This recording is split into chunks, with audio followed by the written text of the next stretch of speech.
Nature Isle Small Business Buzz, NISBB, Tuesdays and Thursdays, 4 p.m. to 5 p.m., only on Q95, the big station, empowering entrepreneurs from small to tall. Insights, inspiration, and expert advice to help our small businesses realize their immense potential to grow and flourish and take their rightful vital place in our economy. Let's help our small businesses go global, only on Q95, the big station.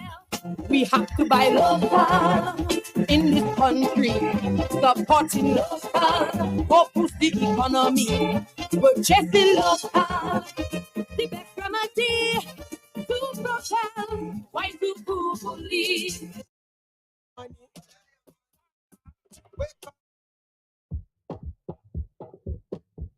Yeah. Don't sleep, wake up. And pleasant good afternoon to each and every one of you joining us on the Facebook Live and for another episode of the Nature Isle Small Business Buzz program, brought to you compliments Archipelago Trading Agents of Beacon Insurance Limited. And of course, it's always a pleasure. And once again, I am your host. Sorry for this involvement, and it's always a pleasure to be back with you every Tuesdays and Thursdays, 4 to 5 p.m. Of course, as I like to say, it's the hottest hour on QFM. And today we have a packed 1 hour program. And we provide a platform for entrepreneurs here in Dominica and beyond. And we're focusing on economic empowerment and financial independence of citizens of Dominica. And of course, if you are joining us by radio, good afternoon. We hope you had a great day and now we're heading home to relax and chillax and tune into the program. And of course, if you're joining us on the Facebook Live, that's a Q95 FM radio. And good afternoon, a pleasant good afternoon to you, those of you joining us on the Facebook Live. And of course, if you jump onto our Facebook and YouTube Lives, you can see we have a guest in studio. Wake up. So we're going to spice things up this afternoon. I mean, that's the topic for this afternoon. So before we allow our guest to introduce himself, we're going to take a short break from our sponsors. Don't forget the NISBB program is brought to you compliments Archipelago Trading Agents, so Beacon Insurance Limited.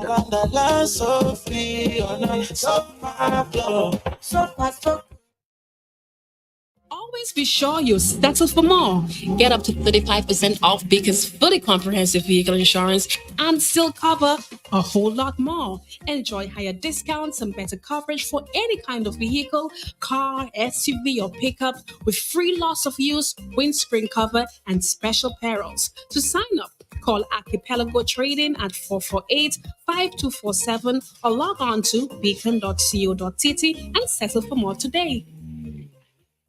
And of course, we are back. And if you're now joining us on the Facebook Live and tuning in via radio, good afternoon. It's another episode of the Nature Isle Small Business Buzz program, brought to you compliments Archipelago Trading Agents for Beacon Insurance Limited. And of course, today in studio with us, for those of you joining us on the Facebook Live, we have a guest in studio. He may have looked familiar, but you will get to know him during the course of the discussion this afternoon. And of course, it's a pleasure having the good folks at Pepper Lunch all the way in Calabishi. Perfect, right here. So, guys, we went all the way to that side of the island to bring you someone who wants to share this story. And of course, we're all talking about entrepreneurship. Let's talk business, as I always say. So, pleasant good afternoon to Mr. Noble. Welcome to the studios of Q95 FM Radio. How are you doing? How was the journey down to Roseau? Good afternoon, Ferguson. Oh, it's long and hot. I can imagine, yeah. As normal. Yes. So go ahead and introduce yourself to our guests, our listeners. Yeah, my name's Ian, and I am a co-owner of Pepper Lodge Hot Sauces up in Calabishi. My wife and I, we moved over here in 2021 to have a complete kind of change of lifestyle and job. Previously, we spent like 20 years in France, boat mechanic, working with hire boats and and people on holidays. And after that long in France, that was enough. So we had a change of life. We kind of tried it in 2016, and it didn't. We had for 4 months. It didn't quite work out how we wanted to. Couldn't find some land, etc. A little bit problems with planning permission, etc. So we went back to France and worked a bit harder, and then we managed to dodge the Hurricane Maria, which is 2017, which could have been another story. So then we came back in 2021. So and we've been struggling since. Definitely. And of course, this is Ian from Pepper Lunch, and we brought him on here because he brings a different perspective to the entrepreneurial story, what we're trying to really create here on the NISBB program. And of course, he isn't from Dominica, but he's here and he runs a business in Dominica. And now we like to really start or really bring into perspective the entire business. So let's bring our listeners way back when, in terms of the name. Where did the name come from? The year the business started? Well, draw us back, like take us back in time. How do you mean the name of the company? Yes. Well, the backstory? idea of Pepper Lodge, we were hoping at the time to build some holiday rentals. I mean, I must explain where we live. Yeah. In Calabish, we're off grid. We're completely solar, water recuperation, everything else, and we wanted to be more eco. And I lived on a barge for a few years, and we were mainly solar panels and things, and it kind of is a different way of life. Now, I'm saying that here probably the best option I ever made was to go completely off grid, because with like last year with the problems with Domlec, and every time it rains you have no water from Duesco. You know how it goes. So our friends were, we've got no electric, got no water. So, we have, unless it's really, really bad for a few days and we don't have any of them, we just have to cut back on people. We cook electric as well. Everything's electric. I've got a small gas thing for barbecue. That's about it. Yeah. So we were hoping to build some lodges with like rentals, completely off grid, make it a little tranquil area up in the hills with no cables. And that was with the idea, and grow peppers and make the sauce. It happened that we didn't get the sponsorship we needed to build the lodges. So we went ahead with the sauces and kept the name Pepper Lodge Hot Sauce. And I think it works. Wow. I kind of like it. I do as well. I think it has the ring to it, to be honest. And of course, you created, and that's where the entire idea, the entire idea of pepper, because to me it would be like, why pepper? Why not other products? So let's really. I don't like chocolate much. Yeah. Sweet pepper. So when we lived in France, I used to live on a barge. We had pepper growing all around the barge. It was a 17-meter barge, and had pots and pots of peppers and things. But then the growing season, as soon as you get them sprouting, you get a few peppers off, and then it's winter time, and then it's all gone again. Yeah. So you put it all away again. In the spring, it starts again. But here, it's kind of like all year round. You've got to protect a little bit from the tropical storms and what they call the cold period. I haven't found that one yet. But you've got to be a little careful with it. But you can grow all year round. And if it's your business, you kind of need to. Wow. So if you can't grow them, someone else has got to grow them, and they've got the same problems. Agreed on that. And then you said that the idea, well, you guys moved from France, so it has an entire story behind Pepper Lodge. And of course, you guys make not only pepper, but you guys make sauces as well. So really tell us about that part of Well, the sauces, we try and grow as much of them as we can. We buy a lot of the produce from local farmers. For example, my neighbour's a pineapple farmer. Okay, it's silly for me not to buy the pineapples from him. He ought to grow ginger. We buy the ginger from them. We don't even take the car. We take the wheelbarrow. That's eco, isn't it? Yes, yes. And then like Portsmouth Market, we have a stall there every Saturday morning. So we see the local vendors there, and we buy peppers. They come to see me if they've got bags of peppers. If I haven't grown enough, so I can fill my freezers up for when we need them. We make like 10 different sauces. Oh, We've got 6 hot sauces and four mixed with pickled chutneys, which we thought they wouldn't work here, and some people they're just so addicted to them they just bring us up. Say, have you got? Where can I find it? Yeah. So we're trying to get back in the shops more and more. Yeah, well, we Dominicans do love our pepper for sure. Yeah, a lot of people are afraid of pepper. So on our stand in Portsmouth, we set them all out, and we have some testers at the front. Mm-hmm. And anyone coming past, anybody, doesn't matter who they are, they can come and taste it. Even the guy who buys his roti from the guy over across the road can come and he can pour some on it. Wow! Just try it. You can't go into any of the main supermarkets here, take a bite of an apple, and don't like that one, put it back, and try another one. You don't do that. But with us, you can try them, and if you don't like them, you don't buy them. If you like them, you can choose. And of course, that's a really good strategy. And of course, when you guys decided that you wanted to start off a business here in Dominica, I mean, looking at the entire market in terms of the business landscape or the business space in Dominica, what really came to you? I mean, like, where do I get started? I mean, that's the question majority of entrepreneurs have. Like, how do I get started and really understanding, like, is this product really worth putting out there in the various supermarkets? Well, I can tell you when we came over, I think it was 2016 the first time. Well, actually, 2015 we actually had a holiday here, and then we really liked it. And then we decided to tried to move over in 2016 when there wasn't that many varieties of local pepper sauce which you could buy. Mm-hmm. There was some typical imported West Indian type hot pepper sauce. To be honest with you, I love pepper, but I didn't like that one. Yeah, I didn't like it. Wow. And if I want to eat something which I like, obviously, if you can't find it, you've got to make it. So we thought there was a gap in the market here somewhere to basically make something which people were going to like. Then since that time, in the sort of the 5 years after, there's more and more businesses doing it. There's quite a few there, and so it's not saturated by any means. There's a lot of people making hot sauce. So how do you navigate through that? Sorry? How do you navigate through? You've got to try and stand out in the crowd, I think. So, and that's my question now. So I think, what makes your pepper sauce different from all the rest of entrepreneurs provide? That's a good question as well. Yeah. Well,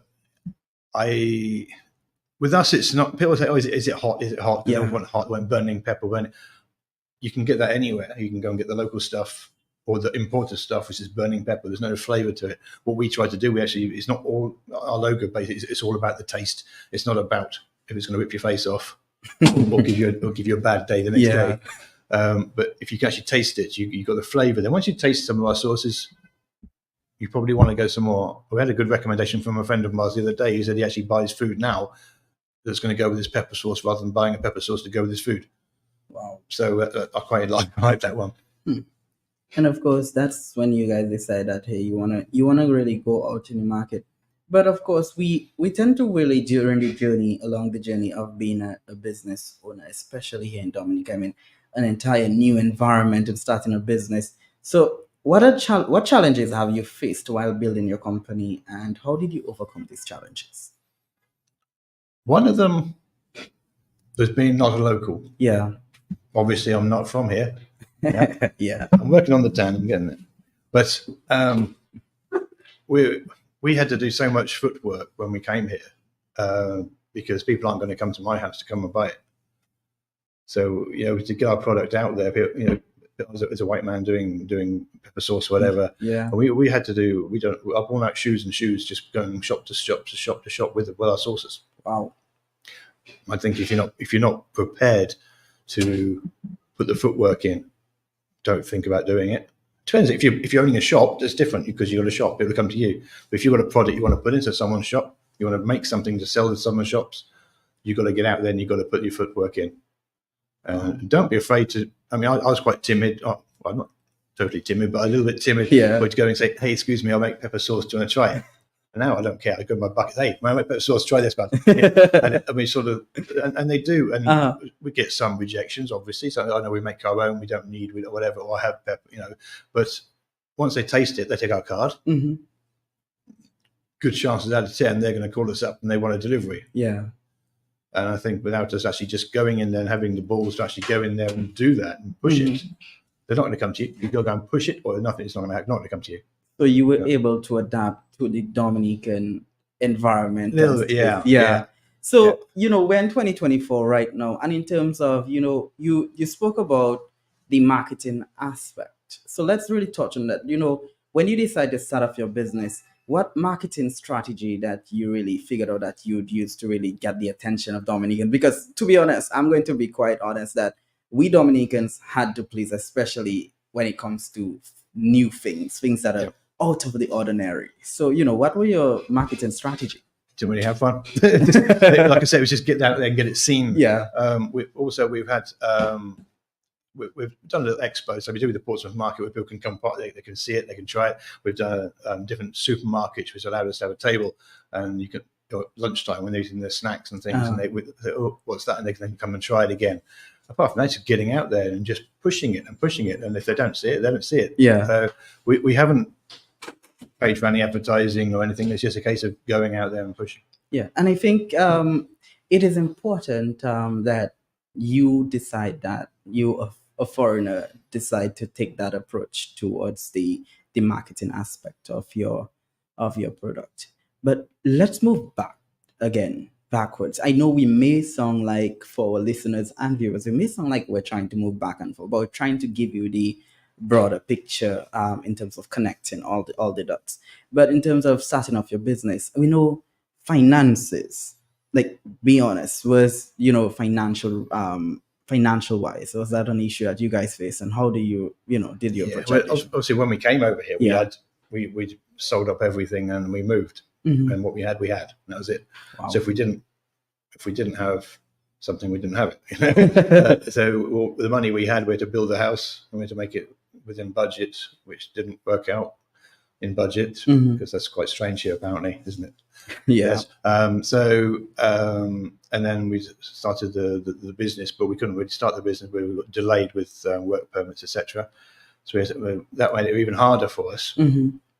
And then it came to a crunch where we said, okay, we've got to do it now, or we're not going to do it. So eventually, when we could do it, we had to go all out in it. And then you have to start small. We didn't start with 10 sauces. We started with about 3 or 4. And what were the various sauces that you started? Well, we do, for example, we do a Thai sweet chili, we do a mango hot sauce, we do a pineapple hot sauce, ginger and lime, a French version, it's not French version, it's called canicule, which is French for heat wave. And then people said that wasn't hot enough, so then we made the X, which is this one. Right there. Yeah. Those of you viewing on Facebook Live. We're working on a hotter one. Yeah. We're growing peppers for an even hotter one. So we started on the just basic ones with it. Because before we used to make like a pineapple one and a mango one in France, but when you come here, you're using different, it's not really different vegetables as such, but it's fresher. You don't get ginger fresh from in Europe because it's come from here. It's taken weeks and weeks, it's shriveled up, and it's not as fresh, it's not as juicy. So you have to change all the recipes again. So we spent weeks and weeks just playing with the recipes, just to try and adapt them to what you get here. So at that point, you were in that, I like to call it the scientist phase. Exactly. Yeah. Chuck it away. That's not very good. Yeah. Make another one, change it a little bit, or just give it away to people and say, do you like it? And just give away samples to friends and people, people we know in different bars. Just try it.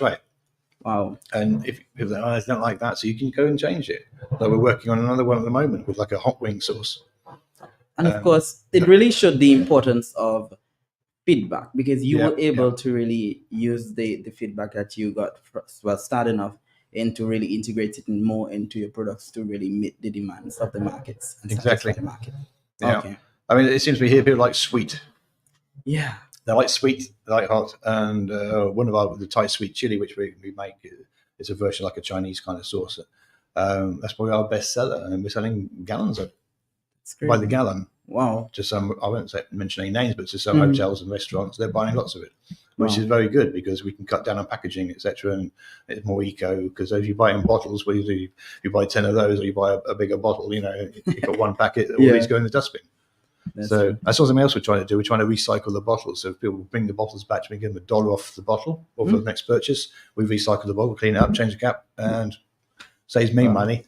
And it's better for the dustbins because there's less waste. I think you really went into an area that I, of course, like to ask a lot of persons in terms of the sustainability and really considering the environment, implementing the environmental aspect into your business. And of course, I can see that you have really utilized or taken that into perspective, managing your business in terms of recycling. And we're trying. Yeah, I mean, people say to us, with these bottles, they do cost a lot of money. Yeah, 40% of our wholesale price is the bottle at the moment.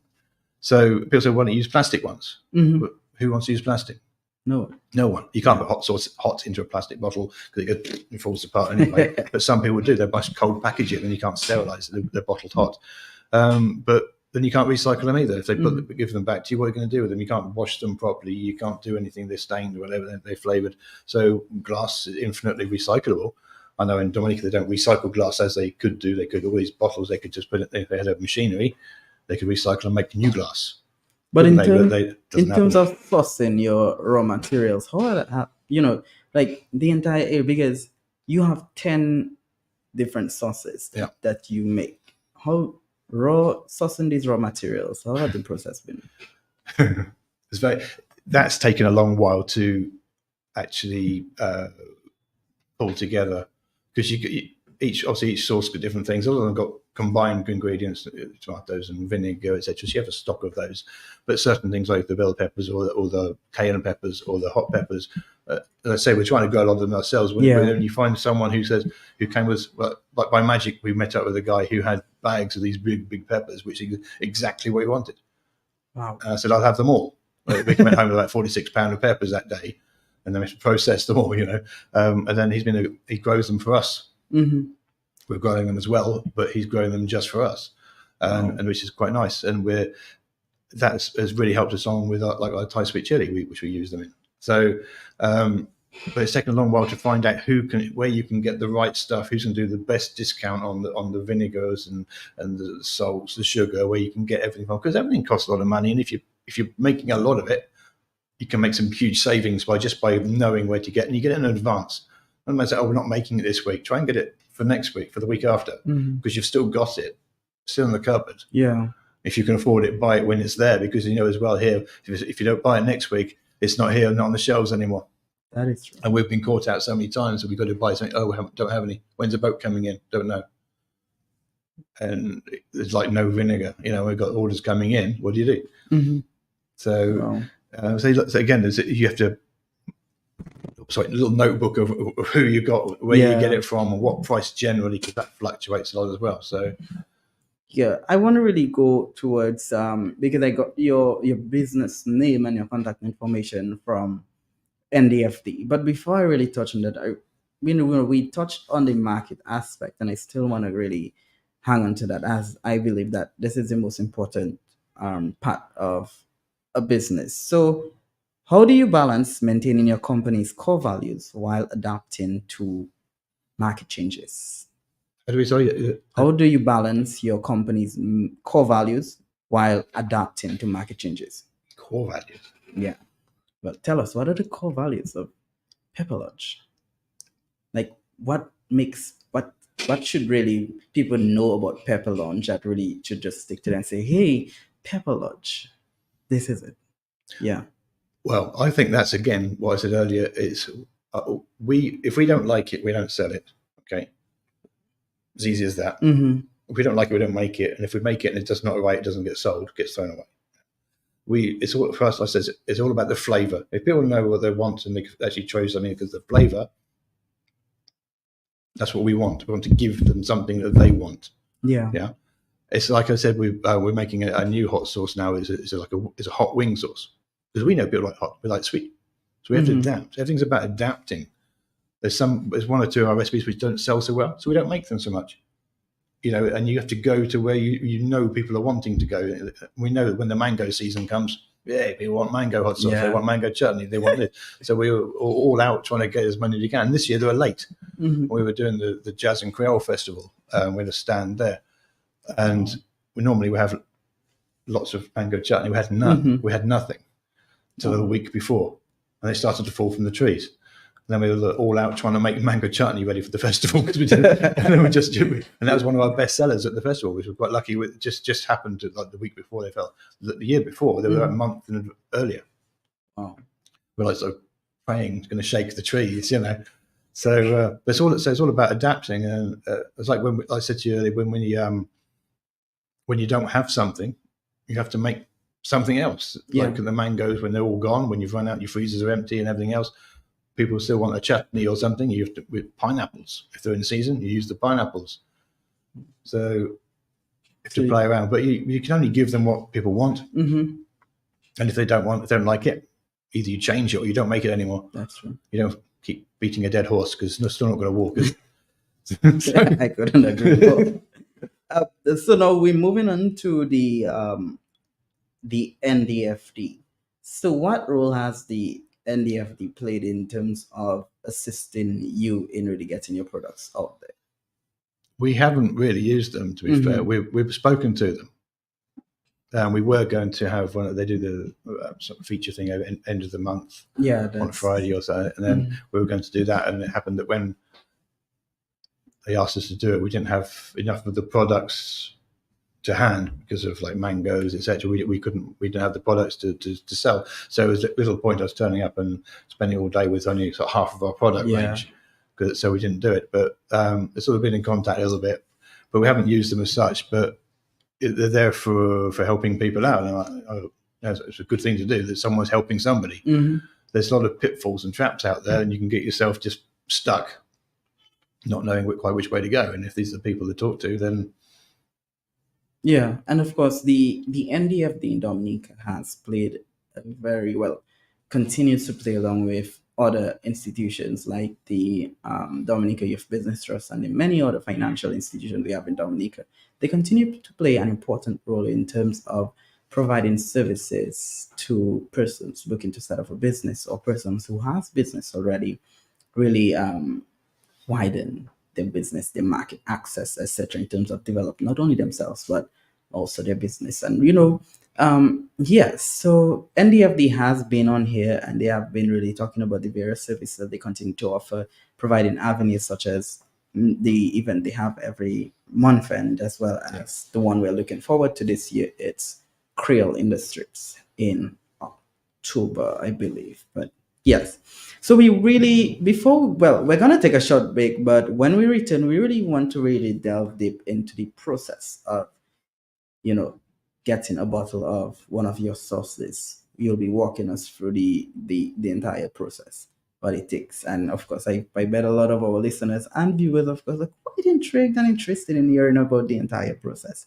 And don't forget, you can call into studio. It's 449-3095, 449-3096, 449-3097, 616-4257. And of course, if you're overseas, you can call in. It's 305-432-9624. And once again, don't forget that the NISBB program is brought to you compliments Archipelago Trading, Agent Sobeacon Insurance Limited. Always be sure you're settled for more. Get up to 35% off Beacon's fully comprehensive vehicle insurance and still cover a whole lot more. Enjoy higher discounts and better coverage for any kind of vehicle, car, SUV, or pickup with free loss of use, windscreen cover, and special perils. To sign up, call Archipelago Trading at 448-5247 or log on to beacon.co.tt and settle for more today. Make good things go, but greatness lasts forever with Stones. Stone ginger wine, oh. In the streets while the ladies are lying, I feel by a buckle of the Stone ginger wine. And sip make your laugh feel whenever.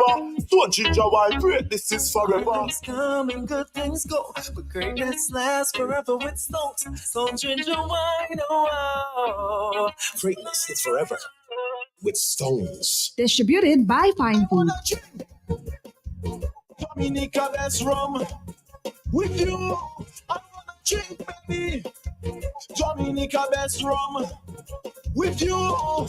Get the bubble, drink it every day. Give me energy, no right pepper way. Get the bubble, drink it every day. Give me energy, back to daily way. Okay, My bobale, my dini, who's ready, full energy.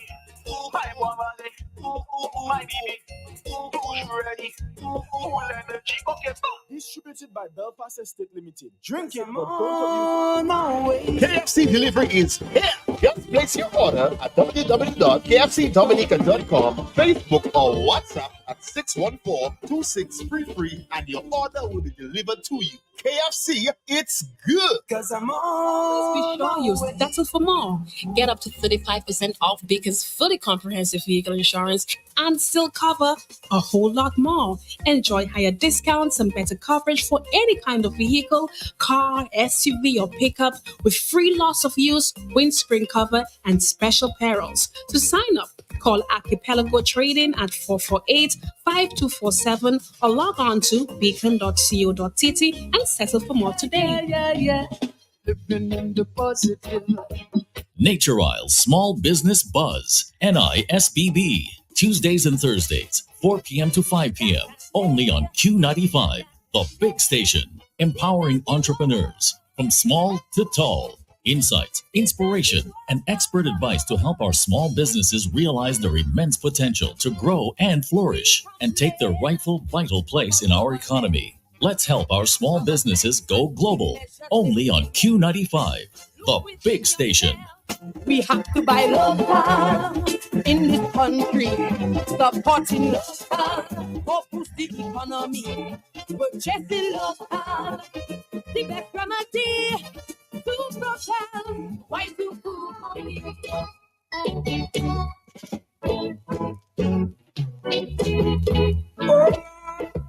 Friday, June 14th, the Creole Headbit makes a date with the elderly on the big station Q95 FM from 11 a.m. Nigel Lawrence, president of the Dominica Council on Aging and past president and elderly advocate, La Quadam de la Chanson at Yazopilia, will address the importance, relevance, and concerns of senior citizens of our God-blessed nation. Hosted by Prince Wadix and sponsored by Digicel, and will be live on the Q95 FM Facebook page and YouTube channel. Growing old is inevitable, but growing up is optional. The older the fiddle, the sweeter the tune. The elderly are young people who have been alive for a long time. Once a man, then twice a child. And everything is for a while. Nigel Lawrence and Dominica's Lady of Song Ophelia will sing the sounds of the elderly on the big station Q95 FM at this Friday, June 14th from 11 a.m. Creole Headbit, connecting Dominica to its history. Creole Headbit, a front row seat into the culture of Dominica.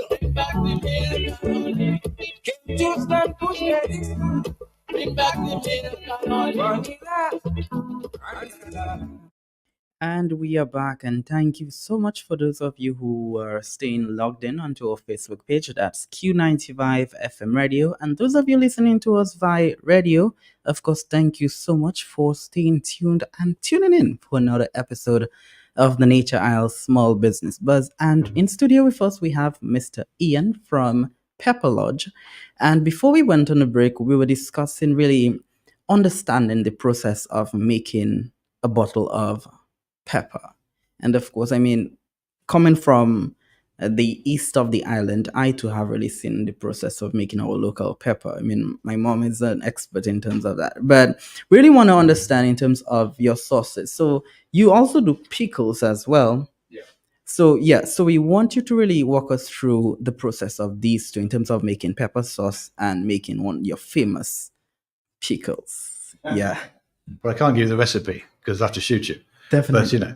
But, I think the main secret to making anything good is selecting your ingredients. You hand select them. Obviously, these big companies, big corporate companies, they just come in by the lorry loads, gets chucked in a skip, and they use all sorts of stuff. You know, we hand pick the peppers we want to use. We select, hand select anything slightly wrong, rotten, whatever. It all goes out. Everything gets hand chopped. We have to use small blenders for certain items, and we pre-process. So we freeze the products like the peppers and the onions and tomatoes, etc., for when you want to make it. Because you know how it is. If you want to make it, you can't get it that day. Yeah, it has to be ready. So then our way of doing it is we just cook it all up to the recipe, gram per gram. Everything's weighed out and inspected properly. It's all cooked up for some amount of time. It's blended, it's thickened, it's tested. You've got to make sure your pH values are okay because otherwise it doesn't stay properly in the jar. And then you got the jars, you got the bottles. Everything has to be cleaned and sterilise the lids. Even though they come factory clean, they're not clean enough, I don't think. So we wash properly the bottles. They get put in the oven for half an hour to make sure they're like sterilized, completely sterilized, and then they can get filled. And when they're filled, they cool down, labels on, and boxed up, and hopefully we get some orders to go to the shops. Mhm. But in the meantime, you smell really bad for about 4 hours making it. Which is why we have our cellar is our sauce kitchen. It's completely separate from the house, and because it does smell bad, there's no getting away from it. Yeah. Cooking peppers is not good for your lungs, your eyes. Dangerous, yeah. the dog, you know. Yeah. So they just have to keep it all separate. But and it gets really hot, and they've got like 3 fans running in there trying to keep the place cool. And again, like I said, we cook electric, and that's completely 100% solar, which is quite eco, which we think. So as much as we can, there's only the odd time when we had bad weather for a few days, but we don't have enough battery power, so we cook up on a gas. But generally, it's on electric. No. So, and of course, for the entire conversation, well, when we started, the main word that came to mind for me was resilience. And of course, I believe also plays an important role in terms of our business. I know we are found within the hurricane belt here in Dominica, and now we are in the hurricane season.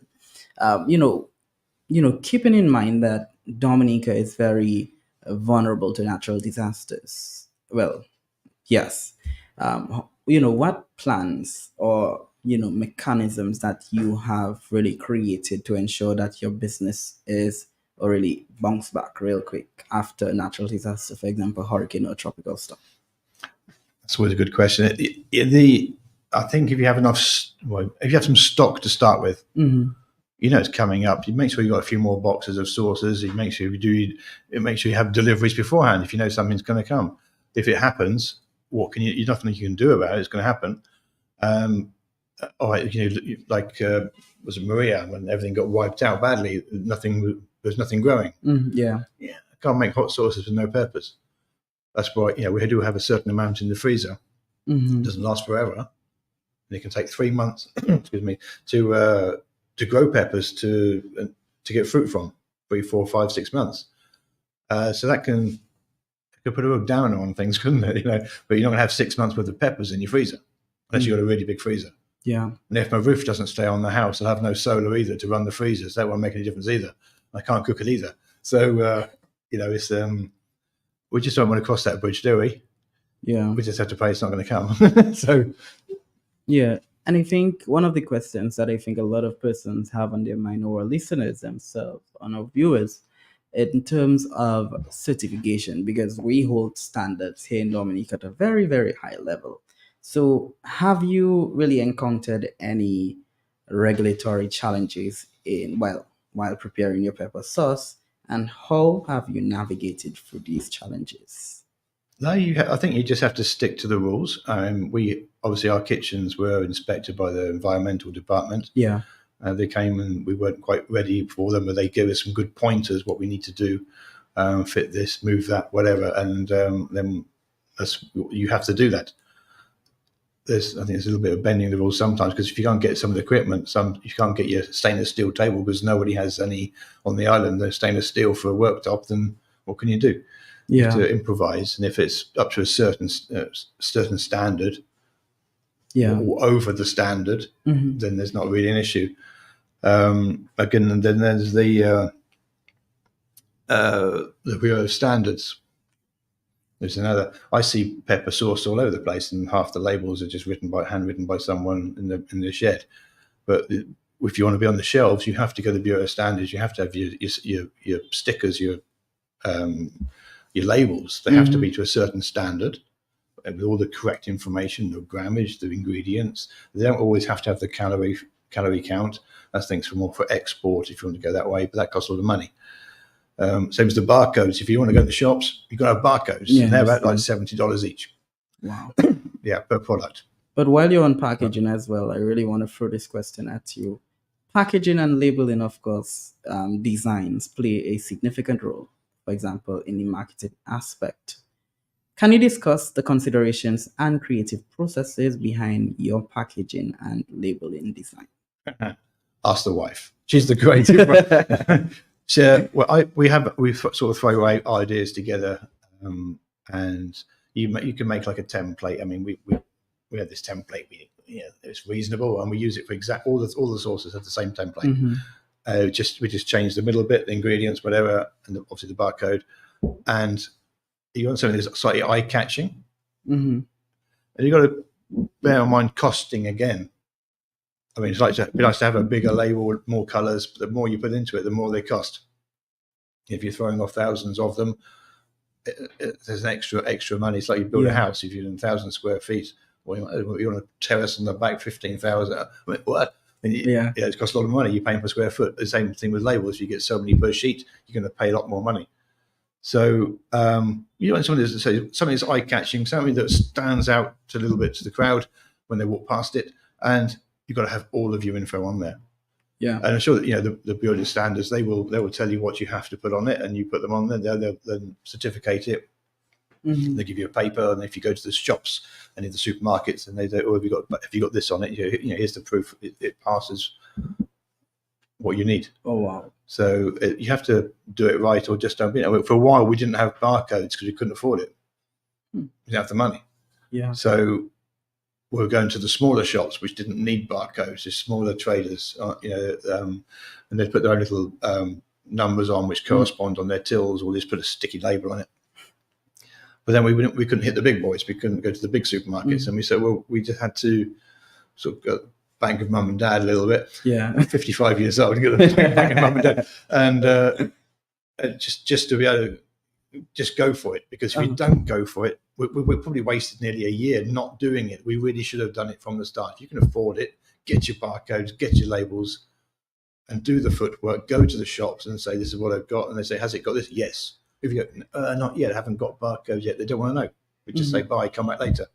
But if you're not in it, you're not in to win it. That's true. Yeah. So in terms of your products, where can persons really access or really find your products? Are you in any of the supermarkets? Am I allowed to name drop? Are we allowed to name drop here to all your sponsors? Yeah. And of course, is there contact information or I was about to touch on that aspect in terms of utilizing technology, which plays, of course, a huge role and has a huge following in terms of getting your product out there. So if persons really want to get to you, how can really they get they can contact us. They can email us on pepperlodge@gmail.com. We have a Facebook page, Pepperlodge Facebook page. We have Instagram as well.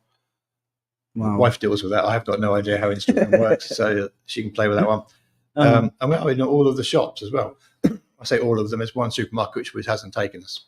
I'm not going to mention which one, but we're the one that we're not in. Right? Yeah. They know who they are. So, but all of them have got some, but not all of the range. Which we're trying to push them to more and more. But it is that again, it's a new brand. They don't want to take like 10 different types and take a lot of shelf space. And of course, it's money for them to outlay as well. So they're just taking a few, see how it goes, etc., etc. Okay. So considering the global nature of food industry, I mean, as we all know, do you have plans to expand your pepper sauce business into the international markets? I would love an international deal. Yeah. We've gone global before, so people buy from us and they go home with it. And we had someone take some from somewhere and posted it on for us because I think posting from here is quite tricky. If you do a few bottles, they take it to the States, and then somebody else wanted some. So, but yeah, we actually had I had someone asking me if I do postal to the States, but we don't yet. But the idea is to get a nice offshore global, a deal with Martinique, Guadeloupe, somewhere like that. To start with Saint Martin and further on, would be nice. But at the moment, we're trying to deal with in Ireland at the moment, but if I just think we're going to live happily from selling to Dominicans, it's not really going to happen because they like it, but we need to bring it out of it. Yeah. But again, like the UK, people say to us, "You've got to bring your stuff back to the UK," because we've got lots of friends from France who live in the UK now. You've got to bring it down there, but the UK is saturated with pepper sauces. When you go to the supermarket, there's aisles of pepper sauces. It's the same in the States. It's a lot, but Mhm. again, people are like, oh, they like Tabasco. Every single film you see on the TV has got a pot of Tabasco on the table. And in a restaurant, every table's got Tabasco sauce, but not everyone likes Tabasco sauce. Yeah. You with me? I totally. Yeah. So I of want course. to have a bottle of Pepper Lodge on there. Yeah. Uh-huh. Yeah, it's like a Die Hard film in the diner, and a bottle of Pepper Lodge hot sauce. Be nice. Yeah. Yeah. That would be really Yeah. good, to be honest. Yeah. Called Dine Hard. In terms of pricing, though, how do you approach pricing strategies for your products? And of course, what factors do you consider when determining price points? Oh, yeah.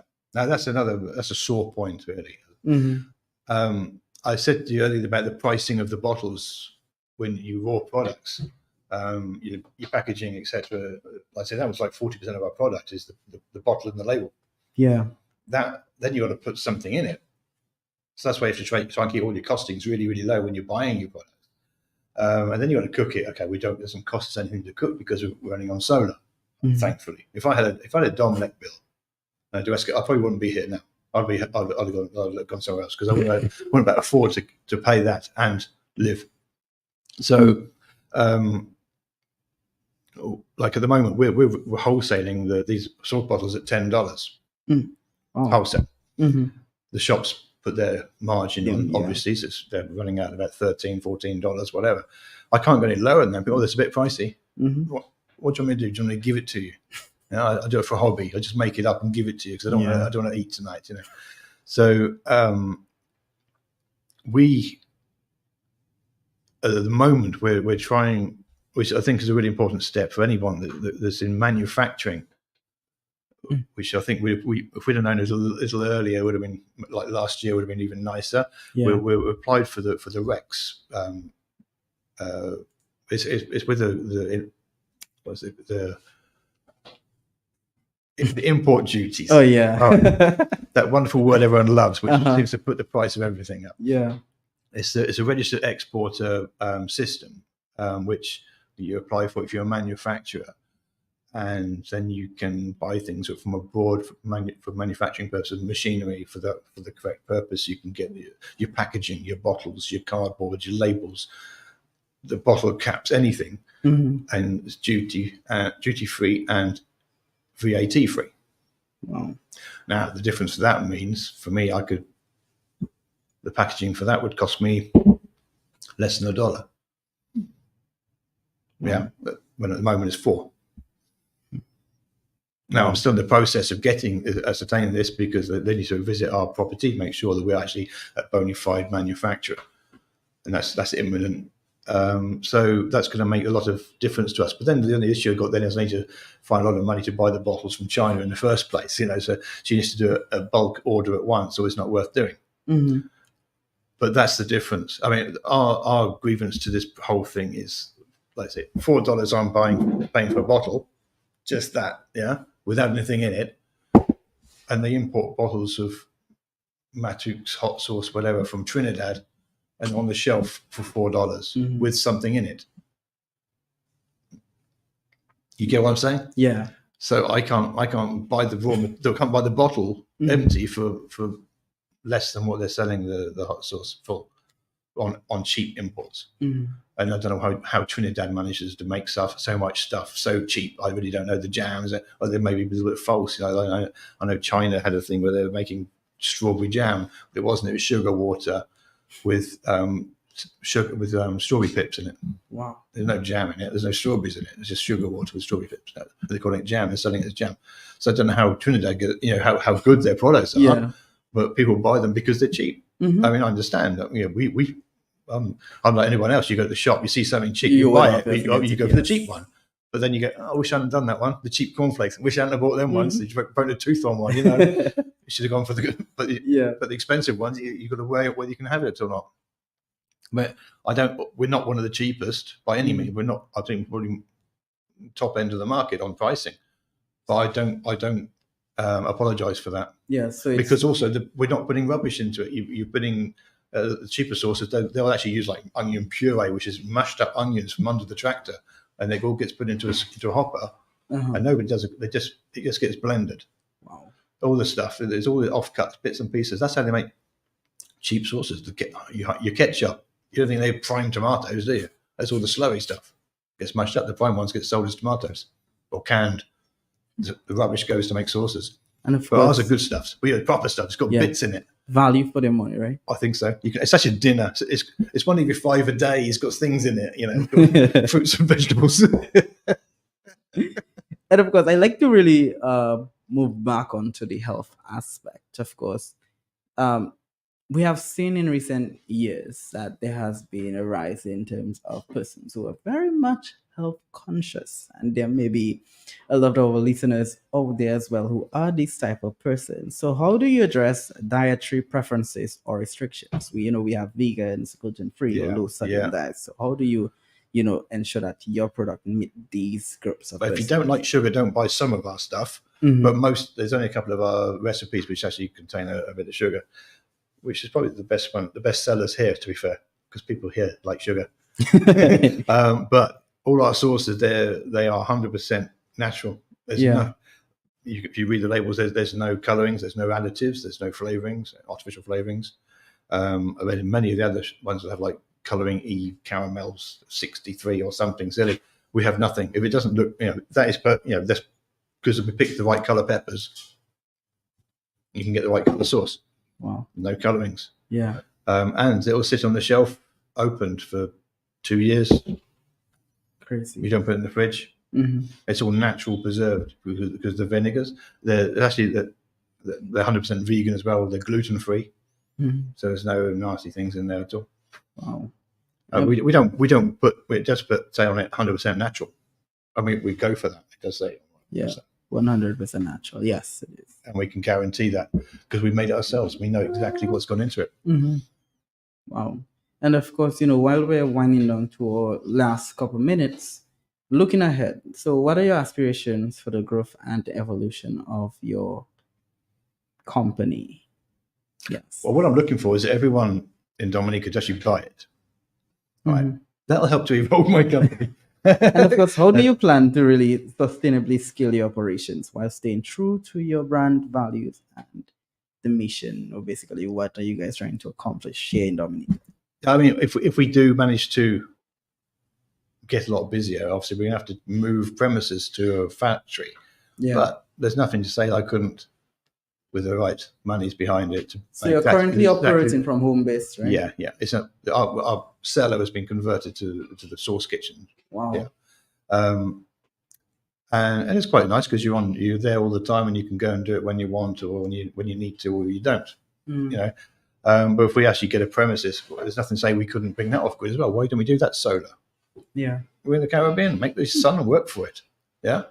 Why not? So why do you think it is important that, a lot of persons really integrate environmental practices into the business operations, like going green or, Yeah, there's a certain amount you can do. I mean, how green can you go? Mm-hmm. Can you make green bottles?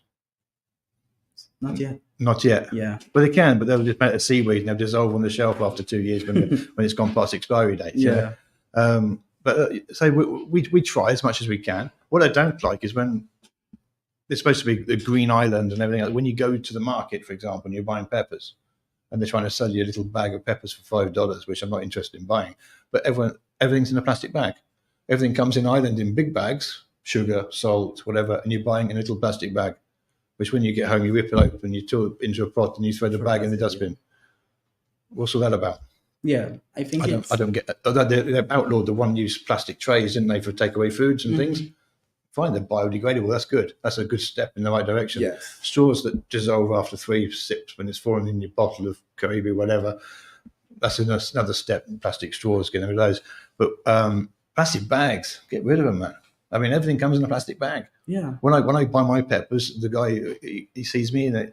I've got those big old sacks, the flour sack in the back of my truck. He comes and takes my sack. He weighs me out £20 or whatever. Comes back with that, and I use that. I'm not interested in those little small bags because it puts a price up of things and it makes more mess. Mm-hmm. And they also put a hole in it. You can't even reuse it. They always put a hole in it. Yeah. For it to breathe. So you can't even take it home, undo it nicely, and you reuse that plastic bag. You just have to put it in the bin. So there is a need that entrepreneurs as well as Dominicans really, go towards a more environmental lifestyle. That is also.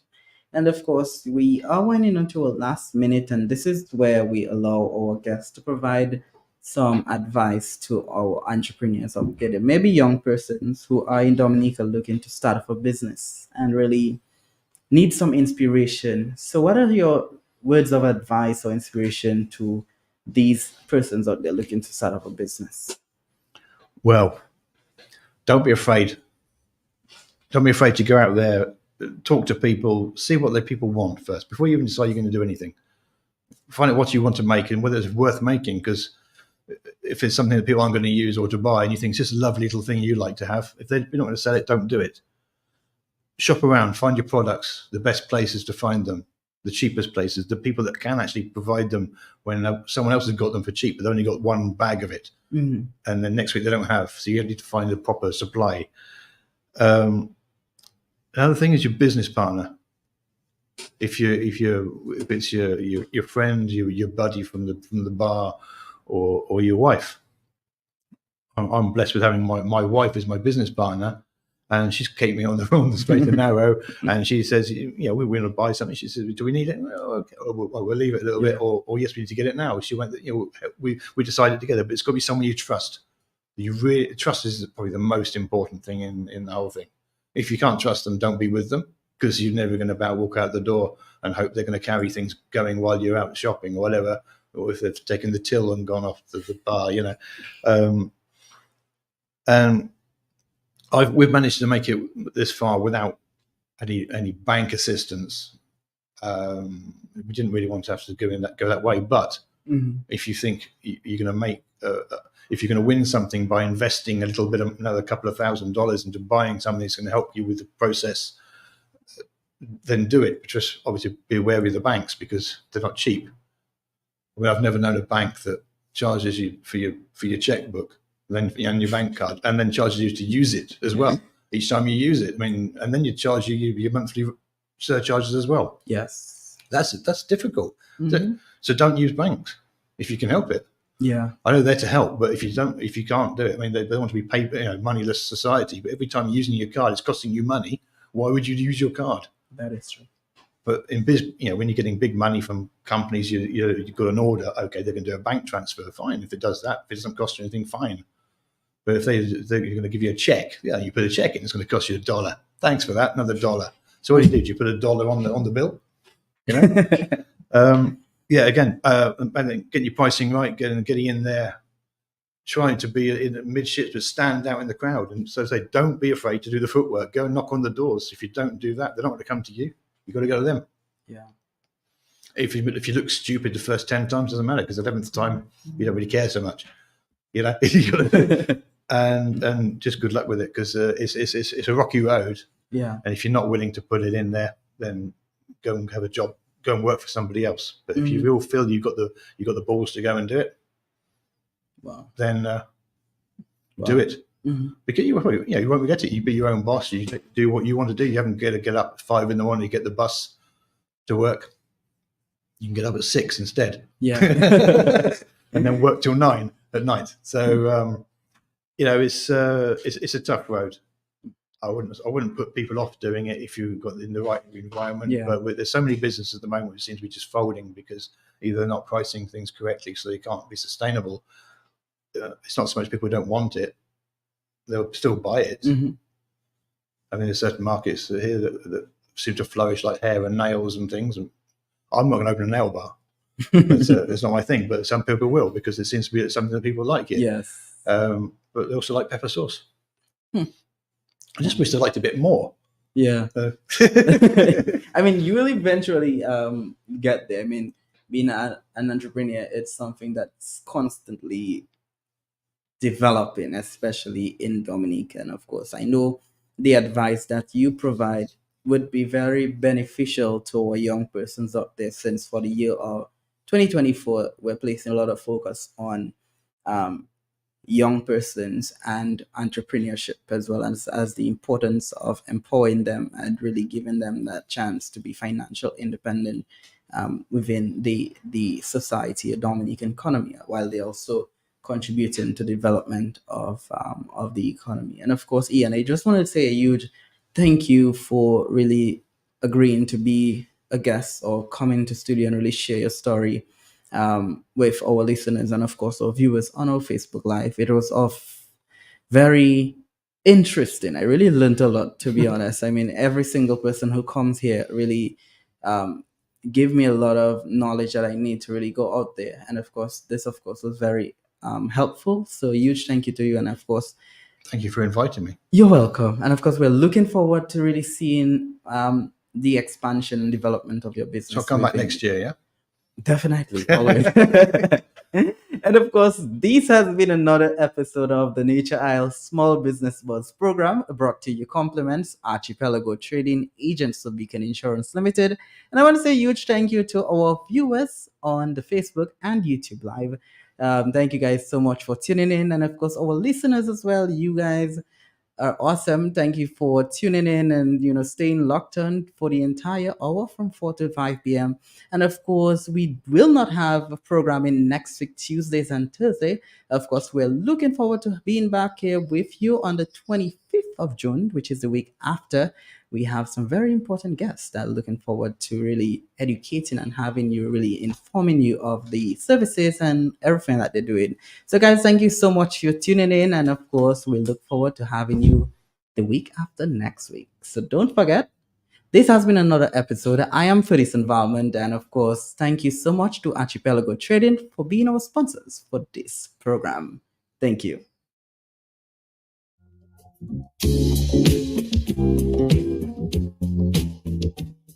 Come celebrate Father's Day at Eaststar Trading Limited,